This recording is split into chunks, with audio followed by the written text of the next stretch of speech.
ಪ್ರಭು ಕ್ರಿಸ್ತರಲ್ಲಿ ಆತ್ಮೀಯ ಸಹೋದರ ಸಹೋದರಿಯರೇ, ಸಾಧಾರಣ ಕಾಲದ 16ನೆಯ ಭಾನುವಾರದಲ್ಲಿ ನಾವಿದ್ದೇವೆ. ಅತಿಥಿ ದೇವೋಭವ ಎಂಬ ನಾಣ್ಣುಡಿ ಇದೆ. ಇಂದಿನ ಮೊದಲನೇ ವಾಚನ ಮತ್ತು ಶುಭ ಸಂದೇಶದಲ್ಲಿ ಅತಿಥಿಗಳನ್ನು ಸತ್ಕರಿಸುವುದರ ಬಗ್ಗೆ ನಾವು ಧ್ಯಾನಿಸುತ್ತೇವೆ.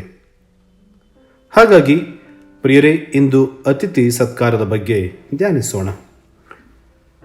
ಅತಿಥಿ ಸತ್ಕಾರ ಯಹೂದ್ಯರಿಗೆ ಪವಿತ್ರವಾದ ಕಾರ್ಯವಾಗಿತ್ತು. ಅದು ಅವರಿಗೆ ಪ್ರಮುಖವಾದ ಕರ್ತವ್ಯವೂ ಆಗಿತ್ತು. ಅಬ್ರಹಾಮನಿಂದ ಹಿಡಿದು ಹಳೆಯ ಒಡಂಬಡಿಕೆಯ ಎಲ್ಲ ಇಸ್ರಾಯೇಲರು ಈ ಅತಿಥಿ ಸತ್ಕಾರಕ್ಕೆ ವಿಶೇಷ ಆದ್ಯತೆ ಕೊಡುವುದನ್ನು ಬೈಬಲ್ನಲ್ಲಿ ನಾವು ಕಾಣುತ್ತೇವೆ. ಇಂದಿನ ಮೊದಲನೆಯ ವಾಚನದಲ್ಲಿ ಆದಿಕಾಂಡ ಅಧ್ಯಾಯ 18ರಲ್ಲಿ ನಾವು ಆಲಿಸುತ್ತೇವೆ. ಬಿಸಿಲಿನಲ್ಲಿ ದಣಿದು ಬಂದಿದ್ದ ಅತಿಥಿಗಳಿಗೆ ಅಬ್ರಹಾಮನು ಉಪಚಾರ ಮಾಡುತ್ತಾನೆ. ತನ್ನ ಸೇವೆಗೆ ತಕ್ಕ ಪ್ರತಿಫಲವನ್ನು ಅಬ್ರಹಾಮನು ಪಡೆಯುತ್ತಾನೆ. ಮುಪ್ಪಿನಲ್ಲೂ ಸಂತಾನ ಭಾಗ್ಯ ಪಡೆಯುವ ವರವನ್ನು ಅಬ್ರಹಾಮ ಮತ್ತು ಸಾರಳು ಪಡೆಯುತ್ತಾರೆ. ಬೇರೆ ಆದಿಕಾಂಡ ಅಧ್ಯಾಯ 19ರಲ್ಲಿ ನಾವು ನೋಡುತ್ತೇವೆ, ದೂತರಿಬ್ಬರು ಸೋದೋಮಿಗೆ ಬರುತ್ತಾರೆ. ಲೋಟನು ಅವರನ್ನು ಕಂಡೊಡನೆ, ಸ್ವಾಮಿ, ನಿಮ್ಮ ದಾಸನ ಮನೆಗೆ ಬಂದು ರಾತ್ರಿ ತಂಗಿರಿ, ಕಾಲುಗಳನ್ನು ತೊಳೆದುಕೊಳ್ಳಿ, ಬೆಳಿಗ್ಗೆ ಎದ್ದು ನಿಮ್ಮ ಪ್ರಯಾಣವನ್ನು ಮುಂದುವರಿಸಬಹುದು ಎನ್ನುತ್ತಾನೆ. ಅದೇ ರೀತಿ ಅವರು ಲೋಟನ ಮನೆಗೆ ಹೋಗ್ತಾರೆ. ಆದರೆ ಸೋದೋಮಿನ ಜನರು ಪಾಪ ಕೃತ್ಯಗಳಲ್ಲಿ ಮಗ್ನರಾಗಿದ್ದರು. ಅವರು ಈ ಲೋಟನ ಮನೆಗೆ ಬಂದ ಅತಿಥಿಗಳನ್ನು ಗಮನಿಸಿ ಲೋಟನ ಮನೆ ಮುಂದೆ ಬರುತ್ತಾರೆ. ವೃದ್ಧರೆನ್ನದೆ, ವಯಸ್ಕರೆನ್ನದೆ ಎಲ್ಲರೂ, ಮುದುಕರು, ಹಿರಿಯರು, ನಡು ವಯಸ್ಸಿನವರು, ಮಧ್ಯ ವಯಸ್ಸಿನವರು, ಯುವಕರು ಕೂಡ ಬಂದು ಲೋಟನ ಮನೆ ಮುಂದೆ ನೆಲೆಸುತ್ತಾರೆ. ನಿಮ್ಮ ಮನೆಗೆ ಬಂದಿರುವ ಅತಿಥಿಗಳನ್ನು ಹೊರಗೆ ಕರೆದುಕೊಂಡು ಬಾ, ನಾವು ಅವರೊಂದಿಗೆ ಸಂಭೋಗಿಸಬೇಕು ಎಂದು ನುಡಿಯುತ್ತಾರೆ. ಆಗ ಲೋಟ ನುಡಿಯುವ ಮಾತು ಗಮನಿಸಬೇಕು. ಎಷ್ಟು ಪ್ರಾಮುಖ್ಯತೆಯನ್ನು ಅವರು ಅತಿಥಿಗಳಿಗೆ ನೀಡಿದರು. ಅಧ್ಯಾಯ 19 ವಾಕ್ಯ 7ರಲ್ಲಿ ಲೋಟ ಈ ರೀತಿ ನುಡಿಯುತ್ತಾನೆ, ಅಣ್ಣ ತಮ್ಮಂದಿರ, ನಿಮ್ಮನ್ನು ವಿನಂತಿಸಿಕೊಳ್ಳುತ್ತೇನೆ, ಈ ಪಾತಕ ಕೃತ್ಯ ಮಾಡಬೇಡಿ. ಅವರು ನನ್ನ ಆಶ್ರಯಕ್ಕಾಗಿ ಬಂದಿದ್ದಾರೆ. ನನಗೆ ಇಬ್ಬರು ಹೆಣ್ಣು ಮಕ್ಕಳಿದ್ದಾರೆ. ನಿಮಗೆ ಬೇಕಾದಲ್ಲಿ ನನ್ನ ಹೆಣ್ಣು ಮಕ್ಕಳನ್ನು ನಾನು ಹೊರಗೆ ಕರೆತರುತ್ತೇನೆ. ಆದರೆ ದಯಮಾಡಿ ಅತಿಥಿಗಳನ್ನು ಮುಟ್ಟಬೇಡಿ ಎಂದು ನುಡಿಯುತ್ತಾನೆ. ಇಲ್ಲಿ ಅತಿಥಿಗಳಿಗೆ ಲೋಟನು ನೀಡಿದ ಪ್ರಾಮುಖ್ಯತೆ. ಆ ಕಾರಣ ದೇವರು ಲೋಟನನ್ನು ಸಂರಕ್ಷಿಸುತ್ತಾರೆ. ಇಡೀ ಸೊದೋಮ್ ನಗರ ಬೆಂಕಿಗೆ ಆಹುತಿಯಾದರೆ ದೇವರು ಲೋಟನ ಕುಟುಂಬವನ್ನು ಸಂರಕ್ಷಿಸುತ್ತಾರೆ. ಲೋಟ ಉತ್ತಮವಾದ ಜೀವನವನ್ನು ಜೀವಿಸಿದ್ದ, ಹಾಗಾಗಿ ಆತನಿಗೆ ರಕ್ಷಣೆ ದೊರಕಿತು. 2ನೇ ಅರಸರುಗಳ ಗ್ರಂಥ ಅಧ್ಯಾಯ 4ರಲ್ಲಿ ನಾವು ನೋಡುತ್ತೇವೆ, ಶೋನಮಿನ ಮಹಿಳೆಯು ಎಲೀಷಾ ಪ್ರವಾದಿಯನ್ನು ಸತ್ಕರಿಸುತ್ತಾಳೆ. ಪ್ರವಾದಿಗೆ ಒಂದು ಕೊಠಡಿಯನ್ನು ನಿರ್ಮಿಸಿ ಅವನು ಪ್ರಯಾಣದ ಸಂದರ್ಭದಲ್ಲಿ ದಣಿವಾರಿಸಿಕೊಳ್ಳಲು ಅನುವು ಮಾಡಿಕೊಡುತ್ತಾಳೆ. ದೇವರ ಆಶೀರ್ವಾದದಿಂದ ಬಂಜೆಯಾಗಿದ್ದವಳು ಮಗುವನ್ನು ಪಡೆಯುತ್ತಾಳೆ. ಪ್ರಿಯರೇ, ಅದೇ ರೀತಿ ಹೊಸ ಒಡಂಬಡಿಕೆಯಲ್ಲೂ ನಾವು ನೋಡುತ್ತೇವೆ. ಲೂಕನ ಶುಭ ಸಂದೇಶ ಅಧ್ಯಾಯ 4ರಲ್ಲಿ ಯೇಸು ಸ್ವಾಮಿ ಪೇತ್ರನ ಅತ್ತೆಯನ್ನು ಗುಣಪಡಿಸುತ್ತಾರೆ. ಪೇತ್ರನ ಅತ್ತೆ ಗುಣ ಹೊಂದಿದ ನಂತರ ಎದ್ದು ಯೇಸುವನ್ನ ಶಿಷ್ಯರನ್ನ ಉಪಚರಿಸುತ್ತಾಳೆ. ಲೂಕನ ಶುಭ ಸಂದೇಶ ಅಧ್ಯಾಯ 7ರಲ್ಲಿ ನಾವು ನೋಡುತ್ತೇವೆ, ಯೇಸು ಸ್ವಾಮಿ ಸೀಮೋನ ಎಂಬ ಪರಿಸಾಯನ ಮನೆಗೆ ಹೋದಾಗ ಒಬ್ಬ ಪತಿತೆಯು ಯೇಸುವಿನ ಪಾದಗಳನ್ನು ಕಣ್ಣೀರಿನ ತೊಳೆದು ಮುತ್ತಿಡುತ್ತಾಳೆ. ಆದರೆ ಮನೆಯ ಯಜಮಾನ ಯೇಸುವಿಗೆ ಮುತ್ತಿಟ್ಟು ಸ್ವಾಗತಿಸಲಿಲ್ಲ. ಕಾಲಿಗೆ ನೀರನ್ನು ಕೊಡಲಿಲ್ಲ, ತಲೆಗೆ ಎಣ್ಣೆಯನ್ನು ಕೊಡಲಿಲ್ಲ. ಹಾಗಾಗಿ ಕ್ರಿಸ್ತ ಆತನನ್ನು ಖಂಡಿಸುತ್ತಾರೆ. ಇದೆಲ್ಲ ಅವರ ಸಂಸ್ಕೃತಿ ಅತಿಥಿಗಳನ್ನು ಸತ್ಕರಿಸುವುದರ ಬಗ್ಗೆ ನಮಗೆ ಎತ್ತಿ ತೋರಿಸುತ್ತೆ. ಪ್ರಿಯರೇ, ಏತಕ್ಕೆ ಈ ಹಿನ್ನೆಲೆಯನ್ನು ನಾನು ನೀಡುತ್ತಾ ಇದ್ದೇನೆ? ಕಾರಣ, ಇಂದಿನ ಶುಭ ಸಂದೇಶದಲ್ಲಿ ನಾವು ನೋಡುವ ಮಾರ್ತಳ ವ್ಯಕ್ತಿತ್ವವನ್ನು ಈ ಹಿನ್ನೆಲೆಯಿಂದ ನಾವು ಅರ್ಥ ಮಾಡಿಕೊಳ್ಬೇಕು. ಆಗ ಮಾತ್ರ ನಾವು ಮಾರ್ತಳನ ಸರಿಯಾಗಿ ಅರ್ಥ ಮಾಡಿಕೊಳ್ಳೋದಕ್ಕೆ ಸಾಧ್ಯವಾಗುತ್ತೆ. ಇಲ್ಲದೆ ಹೋದರೆ ಮಾರ್ತ ಮಾಡೋದು ತಪ್ಪು ಎಂದು ಅನೇಕರು ಗ್ರಹಿಸುತ್ತಾರೆ.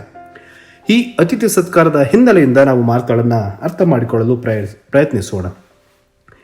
ಯೇಸು ಸ್ವಾಮಿ ಊರಿಂದೂರಿಗೆ ಪ್ರಯಾಣ ಮಾಡ್ತಿರುವಾಗ ಕೆಲವರು ಅವರನ್ನ ಊಟಕ್ಕೆ ಬರಮಾಡಿಕೊಳ್ಳುತ್ತಿದ್ದರು. ಯೇಸು ಹೆಚ್ಚಾಗಿ ಭೇಟಿ ಕೊಡುತ್ತಿದ್ದ ಮನೆ ಅವರ ಸ್ನೇಹಿತನಾದ ಲಾಜರ ಮತ್ತು ಆತನ ಸಹೋದರಿಯರಾದ ಮಾರ್ತಾ ಮತ್ತು ಮರಿಯಳ ಮನೆ. ಬೆತನಿ ಜೆರುಸಲೇಮಿನಿಂದ ಸುಮಾರು 4ರಿಂದ 5 ಕಿಲೋಮೀಟರ್ ದೂರದಲ್ಲಿದೆ. ಲಾಜರನ ಅಕ್ಕ ಮಾರ್ತಾ ಅವಳೇ ಹಿರಿಯಳು ಎಂದು ಅನೇಕ ಬೈಬಲ್ ವಿದ್ವಾಂಸಕರು ತಮ್ಮ ಅಭಿಪ್ರಾಯವನ್ನು ವ್ಯಕ್ತಪಡಿಸುತ್ತಾರೆ. ಮಾರ್ತಳ ಹೃದಯ ಶ್ರೀಮಂತಿಕೆಯನ್ನು ನಾವು ಇಂದು ನೋಡುತ್ತೇವೆ. ಮಧ್ಯಮ ವರ್ಗದವಳಾಗಿದ್ದರೂ ಅತಿಥಿಗಳನ್ನು ಕರೆದು ಊಟಕ್ಕೆ ಬಡಿಸುವಷ್ಟು ಶಕ್ತಿ, ಹೃದಯ ಶ್ರೀಮಂತಿಕೆ ಆಕೆಯಲ್ಲೇ ಇತ್ತು. ಸೇವೆಯ ಪ್ರತೀಕ ಮಾರ್ತಾ. ಇಂದು ಕೂಡ ನಾವು ಅನೇಕ ಆಸ್ಪತ್ರೆಗಳನ್ನು ಮಾರ್ತಳ ಹೆಸರಿನಲ್ಲಿ ಕಟ್ಟಿರುವುದನ್ನು ನಾವು ನೋಡ್ತೇವೆ. ಹಾಗಾಗಿ ಮಾರ್ತಾ ಸೇವೆಗೆ ಮತ್ತು ಅತಿಥಿ ಸತ್ಕಾರಕ್ಕೆ ಹೆಸರುವಾಸಿಯಾದವಳು. ಯೇಸು ಮತ್ತು ಶಿಷ್ಯರು ಬಂದಿರುವುದರಿಂದ ಆಕೆಗೆ ಅತೀವ ಸಂತೋಷ ಆಗುತ್ತೆ. ಹಾಗಾಗಿ ಅತಿಥಿ ಸತ್ಕಾರ ಮಾಡುವುದರಲ್ಲಿ ಅತೀವ ಆಸಕ್ತಿ ತೋರಿಸುತ್ತಾಳೆ ಮಾರ್ತಾ. ಇದು ಸಹಜವೇ. ನಮ್ಮ ಮನೆಗಳಲ್ಲಿ ನೆಂಟರಿಷ್ಟರು ಬಂದಾಗ ಸಾಮಾನ್ಯವಾಗಿ ಮಹಿಳೆಯರು ಈ ಕೆಲಸದಲ್ಲಿ ತೊಡಗುತ್ತಾರೆ. ಗಂಡಸರು ಮಾತನಾಡುತ್ತಾ ಕುಳಿತುಕೊಂಡರೆ ಹೆಂಗಸರು ಅಡುಗೆ ಮನೆಗೆ ಹೋಗಿ ಬಂದ ಅತಿಥಿಗಳಿಗೆ ಏನಾದರೂ ಸಿದ್ಧಪಡಿಸುವುದನ್ನು ನಾವು ನೋಡಿದ್ದೇವೆ. ಈ ಹಿನ್ನೆಲೆಯಲ್ಲಿ ನಾವು ಮಾರ್ತಳನ್ನು ನೋಡಬೇಕು. ಆದರೆ ಮಾರ್ತಾ ಒಬ್ಬಳೇ ಕೆಲಸ ಮಾಡ್ತಾ ಇದ್ಲು. ಬಂದಿದ್ದವರು ಎಷ್ಟು ಮಂದಿ? ಯೇಸು ಸ್ವಾಮಿ ಮತ್ತು ಶಿಷ್ಯರು ಬಹುಶಃ 13 ಮಂದಿ. 13 ಮಂದಿಗೆ ಒಬ್ಬಳೇ ಅಡುಗೆ ಮಾಡೋದು ಅಷ್ಟು ಸುಲಭದ ಕೆಲಸ ಆಗಿರಲಿಲ್ಲ. ಹಾಗಾಗಿ ಮಾರ್ತಾ ಇಲ್ಲಿ ದೂರನ್ನು ನೀಡ್ತಾಳೆ. ಮಾರ್ತಾ ದೂರೋದಕ್ಕೆ 2 ಕಾರಣ ಇತ್ತು ಪ್ರಿಯರೇ.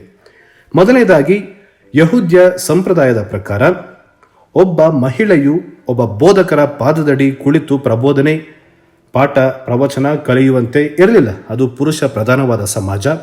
ಅದು ಕೇವಲ ಪುರುಷರಿಗೆ ಮಾತ್ರ ಮೀಸಲು. ಆದರೆ ಮರಿಯಳು ಕ್ರಿಸ್ತನ ಪಾದದಡಿ ಕುಳಿತು ಬೋಧನೆಯನ್ನು ಆಲಿಸ್ತಾ ಇದ್ಲು. ಇದು ಒಂದು ಕಾರಣ. ಎರಡನೇದು, ಅಡಿಗೆ ಮನೆಯಲ್ಲಿ ತನ್ನೊಬ್ಬಳೆ ಕೆಲಸ ಮಾಡ್ತಿದ್ಲು. ಮರಿಯ ಸಹಾಯಕ್ಕೆ ಹೋಗಿರಲಿಲ್ಲ. 2 ಕಾರಣಕ್ಕಾಗಿ ಅವಳು ದೂರ್ತಾಳೆ. ಆದರೆ ಯೇಸು ಸ್ವಾಮಿ ನೀಡಿದ ಉತ್ತರ, ಮಾರ್ತಾ ಮಾರ್ತಾ, ನೀನು ಅನಾವಶ್ಯ ಚಿಂತೆ ಪೇಚಾಟಗಳಿಗೆ ಸಿಲುಕಿದ್ದೀಯಾ. ಇದರ ಅರ್ಥ ಏನು?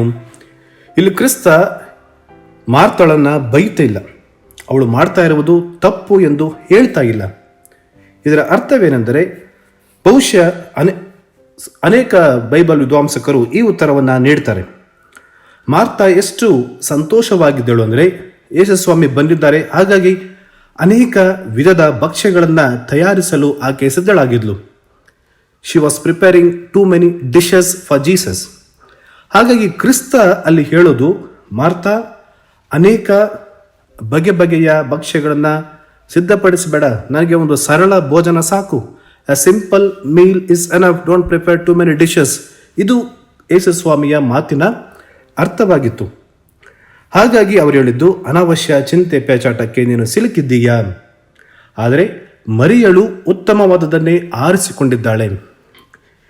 ಯೇಸು ಸ್ವಾಮಿ ಮರಿಯಳು ಉತ್ತಮವಾದದನ್ನೇ ಆರಿಸಿಕೊಂಡಿದ್ದಾಳೆ ಎನ್ನುವುದಕ್ಕೆ ಕಾರಣ ಪ್ರಿಯರೇ, ಲೂಕನ ಶುಭ ಸಂದೇಶ ಅಧ್ಯಾಯ 9ರಲ್ಲಿ ನಾವು ನೋಡ್ತೇವೆ. 9ರಿಂದ ಯೇಸು ಸ್ವಾಮಿ ಇಸ್ ಮಾರ್ಚಿಂಗ್ ಟುವರ್ಡ್ಸ್ ಜೆರುಸಲೇಮ್. ಕ್ರಿಸ್ತ ಜೆರುಸಲೇಮಿನ ಕಡೆ ಹೋಗುತ್ತಿದ್ದಾರೆ. ಕ್ರಿಸ್ತನಿಗೆ ಗೊತ್ತಿತ್ತು ಜೆರುಸಲೇಮಿನಲ್ಲಿ ಏನಾಗುತ್ತೆ, ಅವರಿಗೆ ಯಾವ ರೀತಿಯ ಹಿಂಸೆ, ಮರಣ ಕಾದಿದೆ ಎಂಬುದು ಕ್ರಿಸ್ತನಿಗೆ ಗೊತ್ತಿತ್ತು. ಹಾಗಾಗಿ ತನ್ನ ಸಾವಿನ ಮುನ್ನ ತನ್ನ ಆಪ್ತರೊಂದಿಗೆ ಸ್ವಲ್ಪ ಸಮಯ ಕಳೆಯಲು ಕ್ರಿಸ್ತ ಬಯಸಿದರು. ಆ ಕಾರಣಕ್ಕಾಗಿ ಮಾರ್ತಾ ಮತ್ತು ಮರಿಯಳ ಮನೆಗೆ ಕ್ರಿಸ್ತ ಹೋಗ್ತಾರೆ. ಅವರೊಂದಿಗೆ ಸ್ವಲ್ಪ ಸಮಯವನ್ನು ಕಳೆಯೋಣ ಎಂದು ಕ್ರಿಸ್ತ ಅಲ್ಲಿಗೆ ಹೋಗಿದ್ರು. ಆದರೆ ಮಾರ್ತಾ ಅತಿಥಿ ಸತ್ಕಾರದಲ್ಲಿ ನಿರತಳಾಗಿದ್ಲು. ಮರಿಯ ಕ್ರಿಸ್ತನ ಪಾದದಡಿ ಕುಳಿತಿದ್ಲು. ಅದು ಕ್ರಿಸ್ತನಿಗೆ ಇಷ್ಟ ಆಯಿತು. ಈ ಹಿನ್ನೆಲೆಯಿಂದ ನಾವು ಇಂದಿನ ಶುಭ ಸಂದೇಶವನ್ನು ಗ್ರಹಿಸಬೇಕಾಗಿದೆ. ಹಾಗಾಗಿ ಕ್ರಿಸ್ತ ಹೇಳುವುದು, ಮರಿಯಳು ಸರಿಯಾದದನ್ನೇ ಆಯ್ಕೆ ಮಾಡಿದ್ದಾಳೆ ಎಂದು. ಪ್ರಿಯರೇ, ಇಂದು ನಮ್ಮ ಜೀವನಕ್ಕೆ ಮಾರ್ತಾ ಮತ್ತು ಮರಿಯ ಏನನ್ನು ಹೇಳಲು ಬಯಸ್ತಾರೆ? ಇಂದು ನಮಗೆ ಇಬ್ಬರೂ ಬೇಕು. ಸೇವೆ ಮಾಡುವ ಮಾರ್ತಳು ಬೇಕು, ದೇವರ ವಾಕ್ಯ ಆಲಿಸುವ ಮರಿಯಳು ಬೇಕು. ಕ್ರಿಸ್ತನಿಲ್ಲದ ಬಾಳು ಸೂರ್ಯನಿಲ್ಲದ ಹಗಲಿನಂತೆ, ಚಂದ್ರನಿಲ್ಲದ ರಾತ್ರಿಯಂತೆ. ಮನುಷ್ಯನ ಜೀವನ ಅನೇಕ ಆಯ್ಕೆಗಳಿಂದ ಕೂಡಿದೆ ಪ್ರಿಯರೇ. ಬೆಳಗ್ಗೆ ಎದ್ದಾಗಿನಿಂದ ರಾತ್ರಿ ಮಲಗುವ ತನಕ ಒಬ್ಬ ವ್ಯಕ್ತಿ ಪ್ರತಿಯೊಂದು ಕೆಲಸಗಳನ್ನು ಮಾಡುವ ಮುನ್ನ ಆಯ್ಕೆಯನ್ನು ಮಾಡ್ತಾನೆ. ಅದು ತಿನ್ನುವ ಆಹಾರದಲ್ಲಿ ಇರಬಹುದು, ಧರಿಸುವ ಬಟ್ಟೆಯಲ್ಲೇ ಇರಬಹುದು, ಕಣ್ಣಿಗೆ ಕಾಣುವ ವಸ್ತುಗಳೇ ಇರಬಹುದು. ಅದೇನೇ ಆದರೂ ಆಯ್ಕೆ ನಮ್ಮ ಜೀವನದಲ್ಲಿ ತಪ್ಪಿದ್ದಲ್ಲ. ಒಂದಲ್ಲ ಒಂದು ರೀತಿಯ ಆಯ್ಕೆಯಲ್ಲಿ ನಾವು ನಿರತರಾಗಿದ್ದೇವೆ. ಮಾರ್ತ ಆಯ್ಕೆ ಮಾಡಿದ್ದು ಅತಿಥಿ ಸತ್ಕಾರ, ಬಂದವರನ್ನು ಉಪಚರಿಸಲು ಆಯ್ಕೆ ಮಾಡುತ್ತಾಳೆ. ಮೇರಿ ದೇವರ ವಾಕ್ಯವನ್ನು ಆಲಿಸಲು ಆಯ್ಕೆ ಮಾಡಿಕೊಳ್ಳುತ್ತಾಳೆ.